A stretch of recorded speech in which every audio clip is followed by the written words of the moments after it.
Welcome back to Somewhere Crowdless, or if you don't know me, I'm the guy who is obsessed with finding the most tranquil, serene, peaceful and quiet places in Europe. Whether it's hiking trails or beaches or places of interest, I'm drawn to crowdless places. Somewhere crowdless. In this video, I'm going to show you my experience, my 4-day trip to the Bohinj Lake area in the Triglav National Park in Slovenia. I had an amazing time, but I also want to talk about some of the negative aspects of my experience. So stay tuned to find out what I disliked about my experience in the Triglav National Park in Slovenia.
So as you can see, I had a fantastic time in Slovenia, but there were aspects of my experience that were maybe not so good. And one of them is, as a solo traveler, I've noticed in my previous experiences in different countries, I'm quite well looked after in restaurants, for example, which, you know, can always be a little bit awkward going on your own, sitting down, having a meal, and so on and so forth. I've always felt I was paid attention to and I was served, certainly not ignored. Now, for some reason, in Slovenia's Bohinj lake area, it happened 3-4 times, I think, so I felt like it was more than a coincidence. I just wasn't noticed in restaurants. I was ignored because couples or bigger groups were served first and were prioritized, definitely above me, even though they came later, for example. That was annoying, I have to say, and I almost felt as though I had to beg for service. That was weird. So I'm wondering if this is something that is happening on a larger scale in Slovenia. Comment below if you know something about it. I certainly loved the Slovene people and my overall experience was amazing, but that aspect did stand out as slightly negative. Why was I so ignored in restaurants as a solo traveler? Was it because I was gonna pay less, inevitably, for my meal? I don't know. I would love to find out from you guys. And the other aspect which I want to kind of raise your awareness about, in the Bohinj Lake area, you've got a few little villages, most notably Rybcze and Stara Fuzina, which on the map looks a little bit further from the Bohinj Lake area.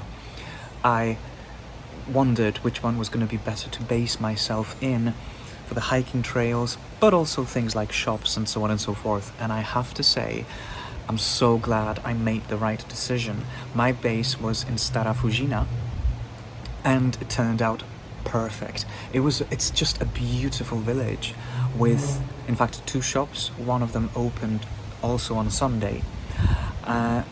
Beautiful, picturesque, quiet village.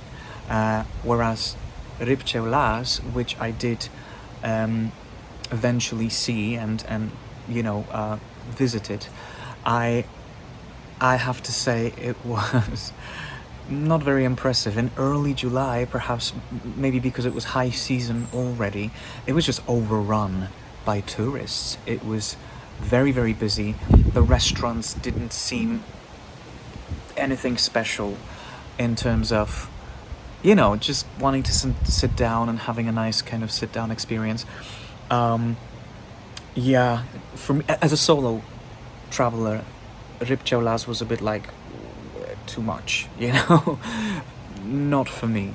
But Stara Fuzina, definitely a place where I will return. And yeah, I want to see more of the Bohinj Lake area and explore the mountains, many more peaks ahead of me, right?